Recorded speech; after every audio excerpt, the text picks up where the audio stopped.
Welcome back. Chapter 7 from the E-novel, S-novel, The Walls Came Tumbling Down, as read by the author. Good stock. I noted the sun casting very long shadows across the snow. It would be dark in a few hours, and dark came fast this far north. We cut across the side of the mountain, trying to stay on the same level. Going up and down hill might be fine when driving, but it was exhausting on foot or on skis. I thought about our situation overall as a town as we did this.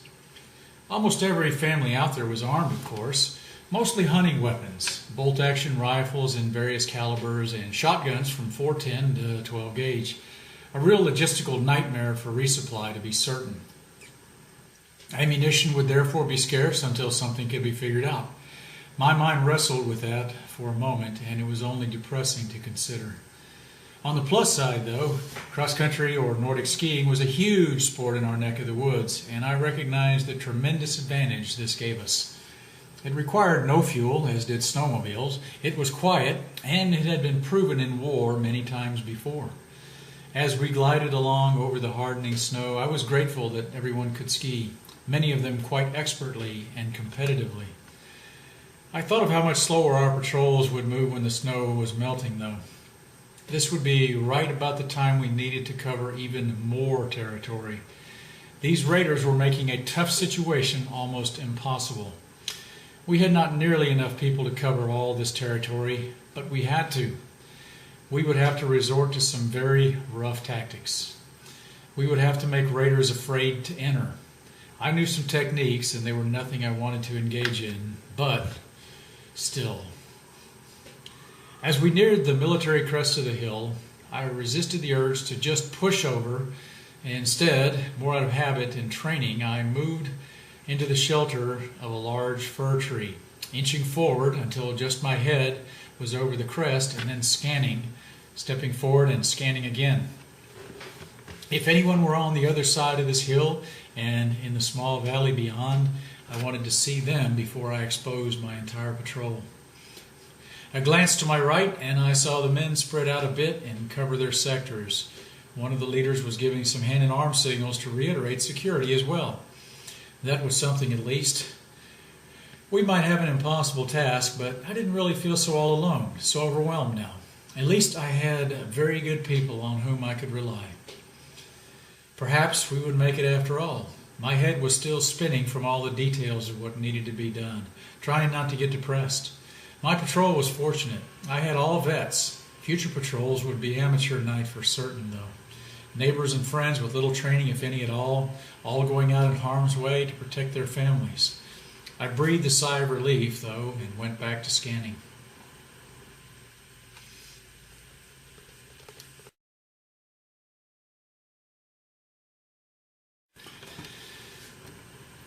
The man with the scoped rifle, riding on the nearest side of the road to Tom, turned his head and appeared to stare intently at the deliberate sign Tom had left earlier through the pasture.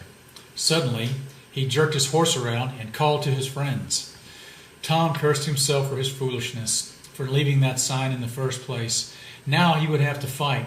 His hands shook a bit, his mouth went dry, and he felt a little sick. He knew the odds were about even, if he was lucky. The only reason they would dismount and deploy was if they intended harm. Tom reminded himself that these were not locals patrolling their farms. If they were, this would not be necessary, not have to go down this way.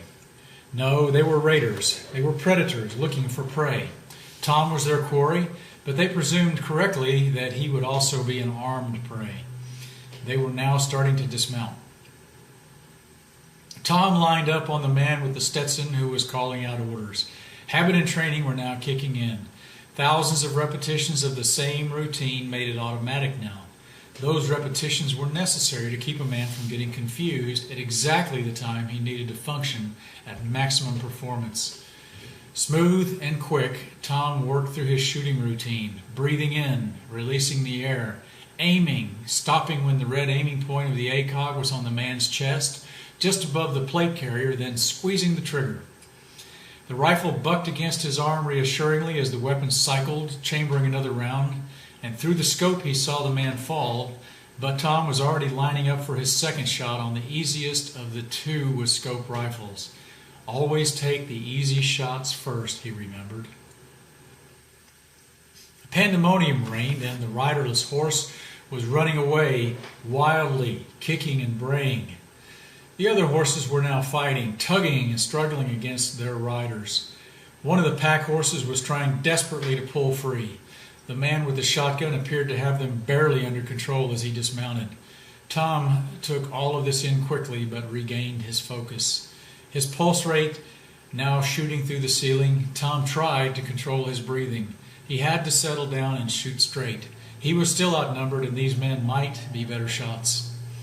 In these situations, Tom knew there was a period of confusion as the men registered what was happening.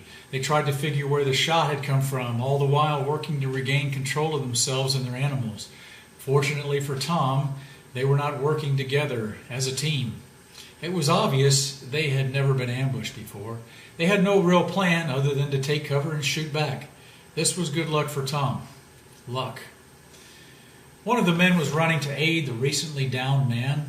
He was also trying to retain control of his own very uncooperative and startled horse. In this brief moment of confusion, he acquired the closest man with a scoped rifle. Noting they all appeared to be oriented in the general direction of his obvious trail, crouching instinctively, waiting for his next shot. He knew they would remain in the open maybe an instant longer. He squeezed the trigger. The man toppled onto his side, dropping his rifle. Tom had bucked the round, anticipating just a bit because of the tension, his pulse pounding. He had buck fever. The other two wisely ran back for the cover of the ditch, abandoning everything except their weapons, startling Tom with their speed in the process. As they ran, he carefully noted where they dropped into the ditch. Both of them now turned into his direction. The man with the scope was sweeping slowly left and right. If he found Tom, he might snap a shot off. At that distance, the chance of missing was slim, and especially if the man had any kind of talent. The man with the shotgun was peering intently. He was within range of his weapon and certainly not to be ignored or disregarded. Slowly, Tom crawled and inched back behind the slope of the terrain, giving him both cover and concealing him from his enemy. Quickly now he low-crawled to his other position, taking advantage of the slight berm in the terrain, careful not to expose his fourth point of contact to getting shot off. A single rifle shot followed by a shotgun blast told him that his movement, however, was not undetected. Leaves fell from a limb just to his right, the rifle round making a zip sound as it cut overhead, the next round throwing clods of dirt all over Tom's neck and face. Quickly now he scurried behind the cover of the tree as the men began firing aggressively and somewhat effectively. Rounds zipped by closely, the shotgun clipping limbs and leaves as the men hammered away in a sustained rate of fire. The man with the scope was good. Tom thought of men he had seen who had been shot before, and it made him quite nervous now. He could not get into position with them looking essentially right at him. He would be exposed to fire, and at this range the potential of getting shot by even an average marksman was high. Scooting backward and still well behind the tree, he found a large stick. He threw it to his left some distance at a bush, which caused the bush to jerk. Immediately several rounds in rapid succession from the shotgun with one from the rifle tore at the bush. The men were fixated. Tom moved into his position carefully now on the right side of the tree and quickly acquired the man with the scoped rifle. He was on the left of the two and not the easiest of the two targets, but he was the most important one to eliminate now. The man was down as low as he could get and providing a poor target for Tom, but still it was enough at this range. With his scope, Tom zeroed for about 150 yards. He knew this was just under that. He did not need to compensate for bullet climb. There was no wind. He lined up quickly, adjusting his right foot a bit to balance, and then went through his shooting sequence and squeezed the trigger. Point of aim, point of impact. He had not intended for a headshot, but his pulse was pounding so hard that the barrel must have risen. A slight mist of blood out the side, and the man slumped forward. The man with the shotgun fired another blast and then rolled back down into the bottom of the ditch. Suddenly, from his left, Tom perceived a rifle round clipping the tree. The man with the other scoped weapon was in the fight again. He was working his bolt clumsily, and Tom lined up on him. Now it was a full-on fight. Tom fired several shots at the man with the shotgun, who was in the ditch and was scrambling away into the bottom, changing positions. The man with the rifle in the field fired a second and then a third shot in rapid succession at him, one thudding into the tree with a sickening noise, reminding Tom of the power of the bullet being fired at him. These were not toys, these were weapons designed to kill. Tom saw also that the man was still hanging onto his horse, and the horse was trying desperately to pull away, throwing the man's aim off. The man clearly could see Tom, though. Tom thought, if not for that horse, he would be a dead man. This was a huge mistake to get into a fight in the first place. People were very hard to kill, not at all like shooting targets. Angry and excited, he pumped 3 rounds into the man, putting him out of the fight permanently. The first shot probably killed him, but the second and third ones did for sure. The man in the ditch with the shotgun was now trying to crawl to a new position, possibly might make a run for it. Tom couldn't let him go. The man's horse would come back to him eventually, and the man might decide to hunt him down. Worse, he might have other friends out there. Tom saw a spot ahead of the man's direction of movement, a dip in the edge of the road where it was a little wider and shallower. He oriented himself on this and waited. The man was crawling fast, and he almost missed him. His first shot caught the man in the lower back, and the man jerked and rolled. Tom fired several more shots into the man and then waited.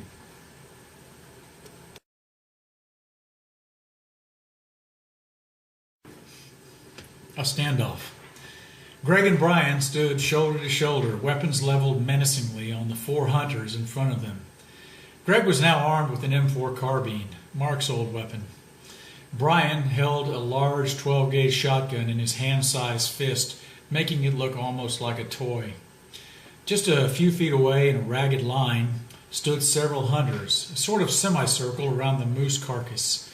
They didn't know it, but they were all about to die. The hunters had clearly bagged this moose. Of that, there was no dispute. The dispute was rather who had the ability to fight and win to keep it. Greg and Brian were scouting that day when they spied the hunting party and began to shadow them. When the hunters shot the moose, it had lumbered a few feet and fallen. The hunters had rushed over to the kill, focused on it and not their surrounding. Foolish. Greg and Brian had slipped up behind them and announced their presence with a single click of the safety on Greg's M4. The sound was tiny but quite distinct.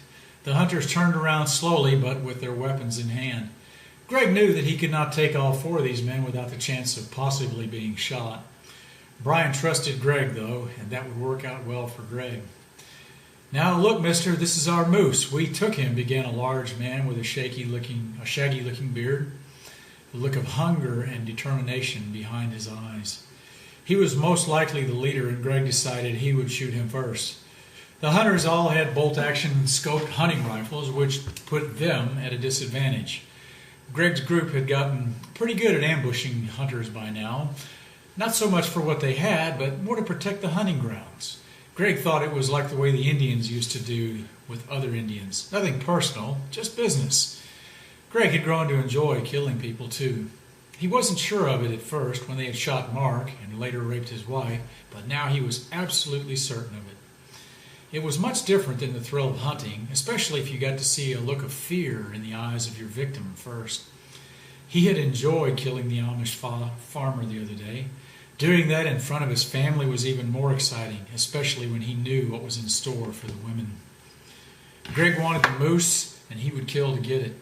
Greg would kill just for the pleasure of it, too, something the hunters failed to realize. These fools were trying to be reasonable. Greg was just waiting until he could be assured of killing them all without getting himself shot. He needed Brian to register this, but Brian was too stupid. The hunters seemed determined to stand for their kill, and were all looking at Greg's M4, which was leveled deliberately on their leader. Brian had pointed his shotgun in the general direction of the others. He would wait for the men to focus on Brian and then kill them.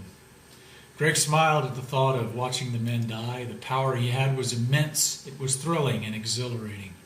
For once in his life, he was in control. Brian coughed and the men all looked at him. Time to die. Greg smiled as he opened fire in rapid succession. The lag time it took for the men to raise their weapons was enough for him to hammer off several rounds quickly, one into each man. Brian's shotgun barked, and one man spun and fell to the ground, his chest torn away by a rifle slug. One of the hunter's rifles barked, and the bullet clipped Greg's jacket. Greg shot him several times in the face.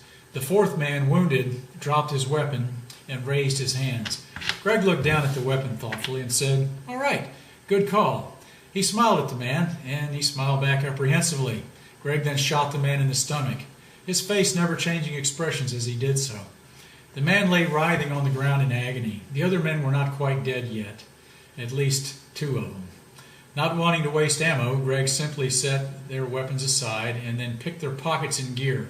One man had a nice-looking wedding ring on, but it was on a little tight. The man shrieked in pain as Greg carved his finger off with a knife, wiping the blood of the ring on the man's jacket, then slipping it onto his massive pinky finger, holding it up admiringly. As the man lay howling in pain, Greg stomped savagely on his face until he was silent. As the other men lay dying, Greg thought that it was so cold, it shouldn't take more than a few hours for them to die. By then, he and Brian would be gone. Brian and Greg went to work on the moose carcass, quartering it as the hunters lay dying in the snow nearby. One man continued to moan in pain, growing louder, pleading for mercy. Greg yelled, "Shut up!" and went over and kicked him savagely where the bullet had entered his chest. Satisfied the man was quiet, or dead, or possibly both, Greg went back to his butchering. When the task was complete, he sent Brian to get the snowmobile, and then sat down on the moose carcass and fished out a pack of cigarettes he had just taken from one of the dying men. Clenching the smoke between his teeth, he said to the dead man, "Hey, buddy, thanks for the smokes. I was nearly out." Patting his pockets, he located the Zippo lighter he had just stolen also. The lighter had belonged to the leader. The inscription read, "Sky Soldiers," over a military crest of a flying sword. On the back was a pair of jump wings. "Ooh, a soldier boy," Greg said in the man's general direction. With a feminine lilt, he added, "I just love me a man in uniform, yes sir." He laughed at his own joke and then added derisively, "Well, soldier boy, looks like all your military training didn't help you out much today, did it?" Laughing, Greg lit his smoke, then pocketed the lighter and added, "Thanks for your service too. Really appreciate it." When Brian came back, he instructed him to start loading the moose, while Greg went and fetched his own snowmobile. The snowmobile was a really nice one too. They had taken this one off an old retired man who had hardly been worth the bullet, so Greg had simply beaten him to death with a table leg in the kitchen. The old man had a tiny little place, but he had a nice barn full of tools and the snowmobile. Life was good, Greg thought. When they had finished loading the meat, Brian and Greg drove off, leaving the hunters' bodies in the snow to die of exposure from their wounds. One of the men was still alive, though. He was nearly dead, but thought he saw figures moving like ghosts in the shadows of the trees, moving fast down the trail toward him. It was the last thing he remembered before he blacked out.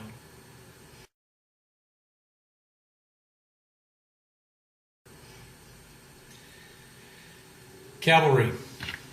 I saw the bodies laying sprawled in the snow. The scene was self-explanatory. 4 men, no weapons or equipment, and a dead moose, carcass picked over. A hunting dispute. Not the last one we would see, no doubt. I wanted to make sure my non-combat vets saw their first bodies, while we had time to process what they were looking at. I needed to protect them all from too much trauma, and more importantly, show them how to protect their own people from the same. The months and perhaps years ahead, we would all see such tragic events. Then I saw it. One of the men, a big man with a beard, was still alive. The rest of the patrol quickly fanned out, and I designated 4 of them to pull security, while the rest of us tried to tend to these downed men. I had no idea what we would do, though, because we didn't have many real medical supplies, certainly not a hospital. Still, we would do what we could and trust God for the rest. The man was indeed alive. I checked for a pulse and breathing and saw both, but they were faint. I felt along his body and found a large, gaping exit wound in the man's shoulder, a real mess. In the front was a single entry hole. The bullet was a hollow point. It had expanded out in the man's flesh and torn a huge chunk out of his shoulder. If he lived, he may not have the use of this arm. I sent Steve and one of the vets back to fetch a snowmobile with a sled. Then I went to work. I pulled out my old issue first aid kit, or IFAC. I had some quick clot and some field bandages in it. The man was not bleeding. Not now. His body pulse had slowed down enough that the bleeding had almost stopped. That would change when he got warm. I applied a large wound compress to the back. One of the leaders was looking a little squeamish, so I brought him in close and spoke softly and slowly. "Here, Mark, he needs you. Hold this." He reached hesitantly, but then put his hand where it needed to go. "That's good. You're natural at this." As I worked on the wounds, I explained what I was doing to him. "We're stabilizing him first. His breathing was good, so now we need to stop the bleeding." I explained how I opened the bandage and did not touch the parts that would go against the wounded man who was nearly lifeless. I wondered if we were doing first aid to a corpse, frankly. When I had my bandages on securely and was satisfied, I reached into my kit and pulled out a first aid blanket and spread it on the snow and then laid the man on his side, explaining we wanted to make him comfortable, but also had to put him on his side so he would not choke should he start to vomit or if there was some other issue going on with him. I listened for breathing and heard very shallow. Next, I lay down next to the man, careful not to touch the wounds, and instructed Mark to do the same on the other side. He looked sheepishly, and I knew what he was thinking. "Don't worry," I reassured him. "I like girls a lot." He chuckled at this and had quickly moved in front so we could keep the men warm until the snowmobile got here, which I prayed would be soon. The man was tough, but he would not last without getting some warmth.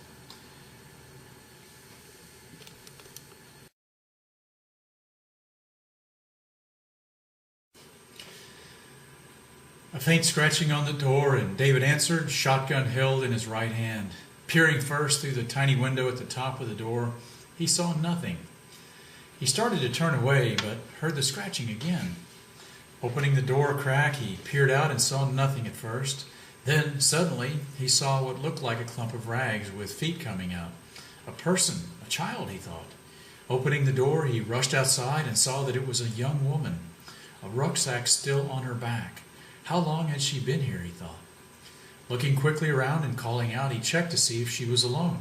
Hearing nothing, he pulled her rucksack off and tossed it inside, and then tried to pick the woman up. She was small, but he was too old for that now.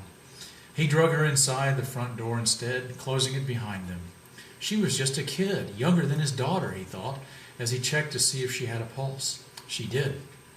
She was shivering violently. Her skin had a bluish color on her face. He needed to get her revived. He remembered some of his training. Nobody is dead until they are warm and dead, he was told. She was cold to the touch, but was shivering, and that meant she was alive and had a chance to recover. He drug her over to the wood stove and opened the door to let as much heat out as possible, then began checking her extremities to see if they were frozen solid. He pulled off her gloves, and the skin was still pink there, a little warm. Good, he thought. Her clothes were dry, just a lot of snow here and there. Her face had color in it, too. He knew he wasn't checking in any order, but knew her feet were next. Hesitantly, he untied her boots and slipped them off. Her feet were fine. He tried to wake her up. She was still shivering, and he knew it would be several minutes before the room temperature soaked in. He rubbed her hands, rubbed her back vigorously, rubbed her cheeks, and felt her feet, making sure that they were stimulated, rubbing them too. When she stopped shivering, he checked. Her temperature was now warmer. Quickly, he slipped into the kitchen and put on hot water. He would try to get some cocoa into her as soon as she opened her eyes. Hot food, too.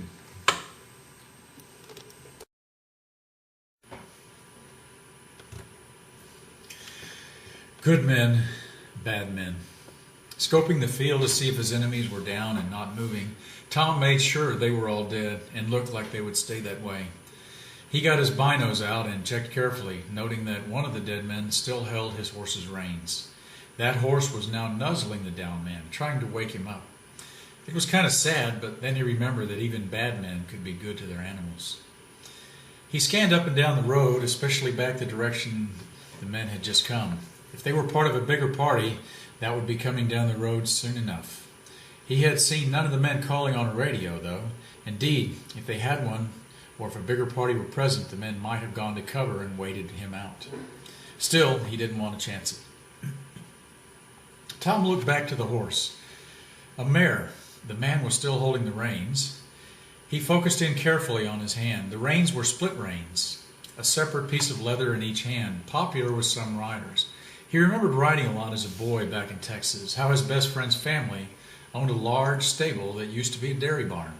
He remembered helping out, cleaning a lot of stables, and stacking hay and feed. Then it dawned on him.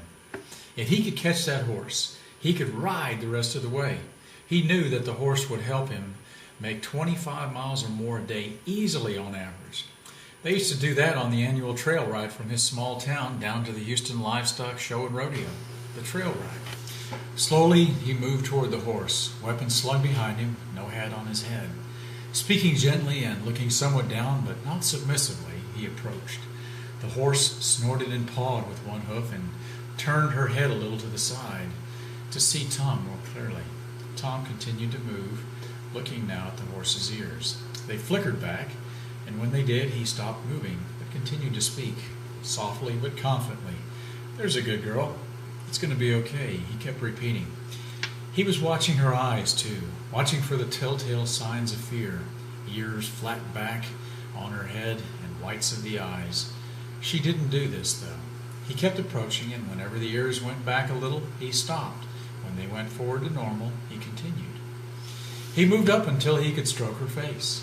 She pulled back a little, and he stopped but continued to speak soothingly. Gently, he took the reins, but did not tug on them. Her head came back, and she let him touch her face. He reached up behind her ears and scratched, and she tilted them forward approvingly. He led her back to the wood line and tethered her carefully near a patch of grass so she could graze. She still had on her halter, and he tied that to a separate tree. She appeared to have been currycombed, a sign the man had taken good care of his animal. He carefully checked her hooves and shoes, and they were in good shape. Recent nice aluminum ones, too. He now felt badly for the man, but then remembered the man was trying to kill him. The Western saddle was a modern-looking nylon job. He had heard these were popular. Back in his riding days, though, the only choices were leather, English or Western. Behind the saddle was a bedroll, some newer-style nylon saddlebags, stuffed. The bags had odds and ends, food, a hatchet, some rope, a bottle of whiskey half full, an open pack of cigarettes, matches, a small cast-iron skillet, curry comb and liniment, toothbrush, and some other personal hygiene items, as well as several boxes of 7mm mag ammo and a box of 44-40 long Colt. The man must have been a real cowboy, Tom thought. That was an old caliber, still used by a lot of Western shooters. The rifle scabbard was empty. He had hoped he would reach in and find a lever-action 44-40 rifle, but no such luck. One of the pack horses, Tom noted, was wandering back to the area. It would instinctively look for its master and then usually make its way back to the barn, to its home. An idea came to his mind. Carefully, he led his horse back into the clearing and began speaking to the pack animal who was circling around on this side of the battle scene, the smell of blood clearly bothering her.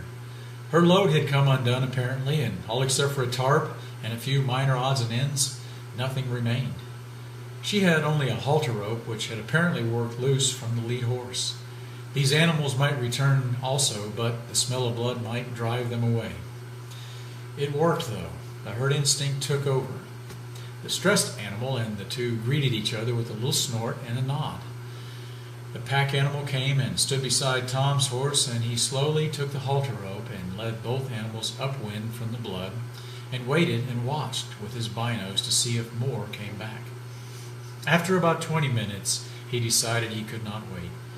He led both back to the clearing, tethered them separately but within comforting distance of each other, and returned to his work. Dragging the tarp behind him to the clearing, he spread it roughly in the center of the group and then began collecting things he needed from the fallen. First, he took out wallets and looked at driver's license, but then put them back. Tom fully intended to take the weapons, equipment, and gear from these men to get to his destination, but he wouldn't take personal effects. Not that the men would need them, but Tom needed to hang on to some vestiges of his civilized behavior, he thought. This was what men did in war also. The act of killing other human beings caused a person to sometimes reinforce other moral behavior and habits, as if to say, "I am not so bad, I'm not a wicked man." He was not a thief, he was a survivor. He paused and wondered what the moral distinction was there, then decided it came down to who was hunting who. Still, he had fired the first shot. He stopped second-guessing himself and went back to work. He took all the weapons and ammo, not so much that he needed them right now, but rather to deny them to marauders.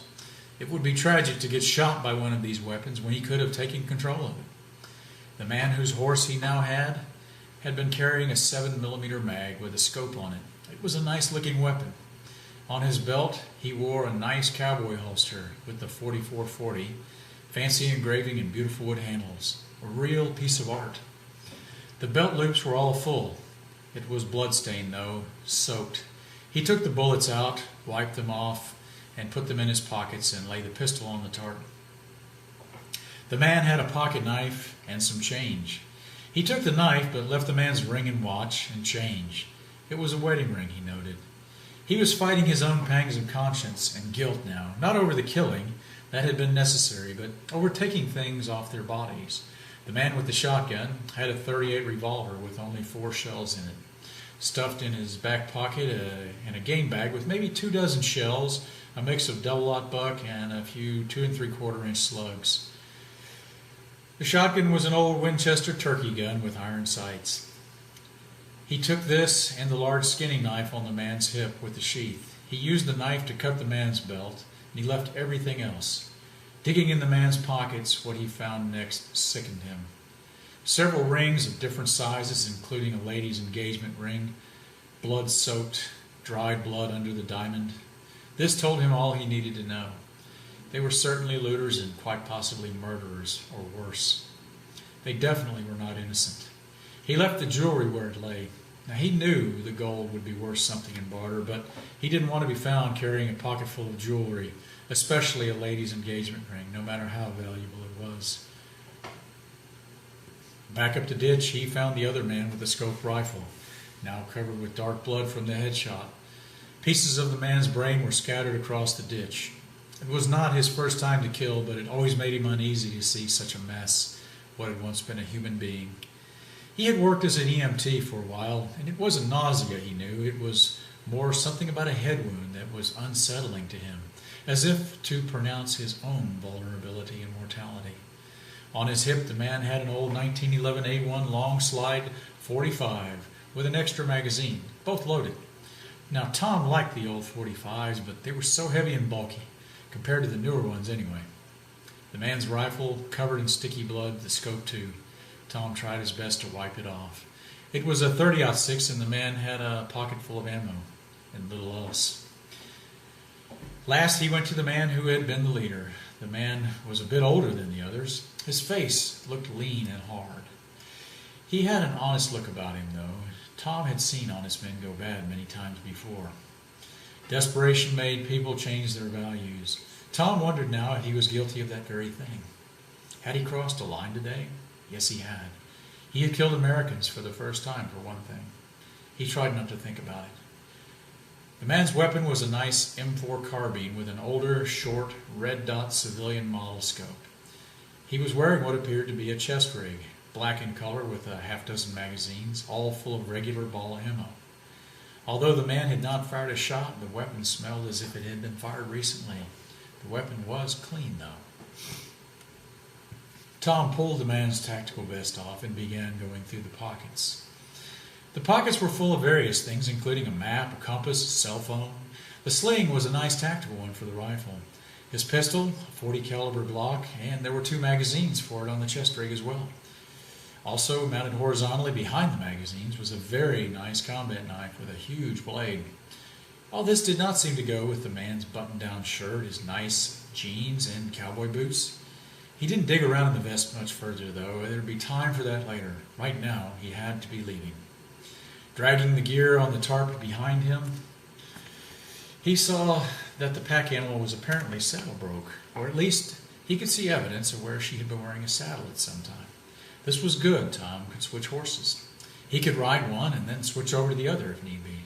He was light, and the gear he had along with the weight of the saddle and the tack was actually more than him anyway, so it wouldn't make much difference switching animals. Still, should one animal lose a shoe, he would have to dismount or risk making it go lame.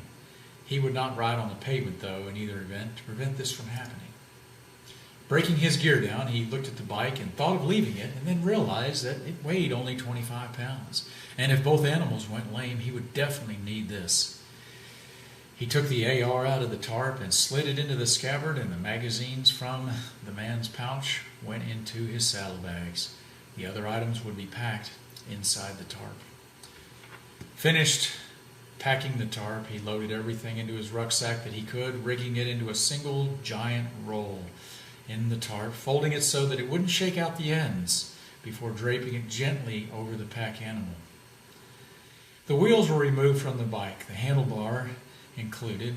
All would be tied on the outside of the tarp so that the sharp edges would not poke the horse or stab her. Gently but firmly, she tolerated this, and he tied it on carefully with the cotton rope. It resembled a rolled-up carpet laying across her back. Checking the area one more time before mounting up, he rode wide around the clearing to avoid spooking the animals or disturbing them before taking up a parallel course with the road. The horse was getting to Al's place in less than a month, if his luck held.